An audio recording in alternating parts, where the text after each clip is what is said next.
मृत्यु के बाद की सच्चाई, लाइफ आफ्टर डेथ। क्या आत्माएं हमारे बीच रहती है?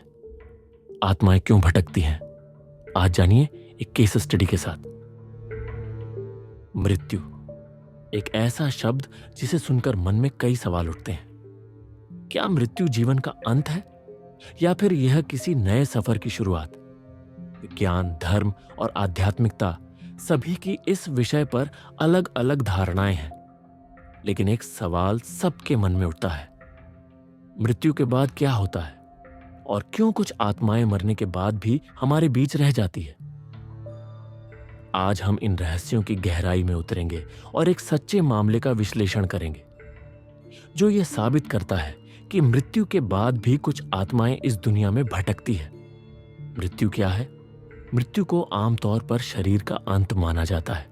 जब शरीर के सभी अंग काम करना बंद कर देते हैं, जब दिल धड़कना बंद कर देता है और जब मस्तिष्क पूरी तरह निष्क्रिय हो जाता है, तब व्यक्ति को मृत घोषित कर दिया जाता है। लेकिन क्या सचमुच सब कुछ यहीं खत्म हो जाता है? कई लोग मानते हैं कि आत्मा अमर होती है और मृत्यु केवल शरीर का अंत है, आत्मा का नहीं। मृत्यु के बाद क्या होता है? मृत्यु के बाद आत्मा का क्या होता है, यह एक बड़ा सवाल है। विज्ञान के अनुसार जब शरीर खत्म हो जाता है तो हमारा अस्तित्व भी समाप्त हो जाता है। लेकिन कई लोग मानते हैं कि आत्मा शरीर छोड़ने के बाद एक और दुनिया में चली जाती है, जिसे कुछ स्वर्ग नरक कहते हैं, तो कुछ इसे आके एक अलग आयाम मानते हैं। मौत के बाद आत्मा के अनुभवों पर कई रिसर्च हुए हैं। नियर डेथ एक्सपीरियंस NDE के मामलों में लोगों ने बताया है कि उन्होंने खुद को अपने मृत शरीर से अलग होते देखा, एक सुरंग से गुजरते हुए रोशनी की ओर बढ़ते देखा और कई बार अपने मृत रिश्तेदारों को भी देखा। लेकिन कुछ आत्माएं इस सफर को तय नहीं कर पाती। वे इसी दुनिया में किसी न किसी वजह से अटकी रह जाती हैं। क्यों कुछ आत्माएं मृत्यु के बाद भी भटकती हैं? कुछ कारणों से आत्माएं मृत्यु के बाद भी इस दुनिया में बनी रहती है। ये कारण हो सकते हैं: 1. अचानक या असमय मृत्यु। जिनकी मृत्यु अचानक किसी हादसे, हत्या या आत्महत्या से होती है, वे समझ नहीं पाते कि वे मर चुके हैं और इसी कारण वे इस दुनिया में भटकते रहते हैं। 2. अधूरे कार्य या इच्छाएं। कुछ लोग अपनी मृत्यु से पहले कोई महत्वपूर्ण काम पूरा नहीं कर पाते, जैसे बदला लेना, अपनों से मिलना या कोई जिम्मेदारी निभाना।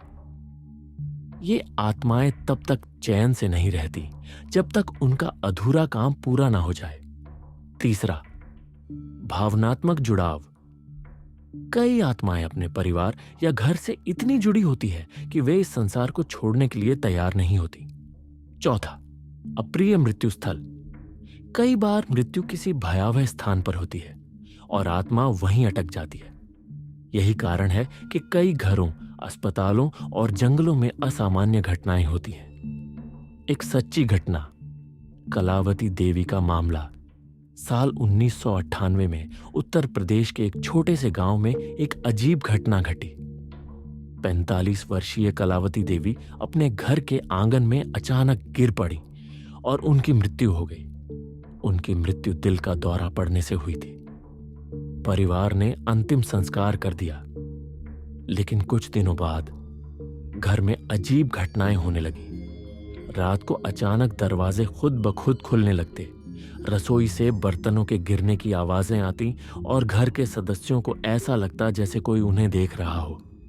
सबसे डरावना अनुभव तब हुआ जब कलावती की छोटी बहू ने उन्हें घर के आंगन में खड़े देखा।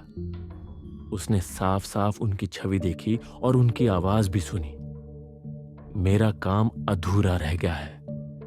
परिवार में सबसे बड़े बेटे को याद आया कि उनकी मां ने मरने से कुछ घंटे पहले एक संदूक में कुछ जरूरी कागजात रखे थे, लेकिन किसी को नहीं बताया था कि वे कहां हैं। उन्होंने घर की तलाशी ली और संदूक को ढूंढा, जिसमें जमीन से जुड़े महत्वपूर्ण कागजात थे। परिवार ने उन कागजातों को सही जगह पहुंचाया और उसके कुछ ही दिनों बाद घर में होने वाली रहस्यमयी घटनाएं बंद हो गईं। इस घटना ने पूरे गांव को चौंका दिया।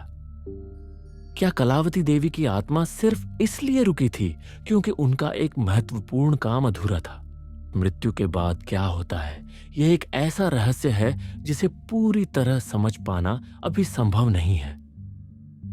लेकिन कई घटनाएं और प्रमाण बताते हैं कि कुछ आत्माएं मरने के बाद भी इस दुनिया में बनी रहती है। उनकी मौजूदगी को हम कभी कभी महसूस कर सकते हैं, कभी कभी देख सकते हैं और कभी कभी उनसे बातचीत भी संभव हो जाती है। यह तय करना मुश्किल है कि आत्मा किस यात्रा पर जाती है, लेकिन इतना जरूर कहा जा सकता है कि मृत्यु जीवन का अंत नहीं, बल्कि एक नए सफर की शुरुआत है।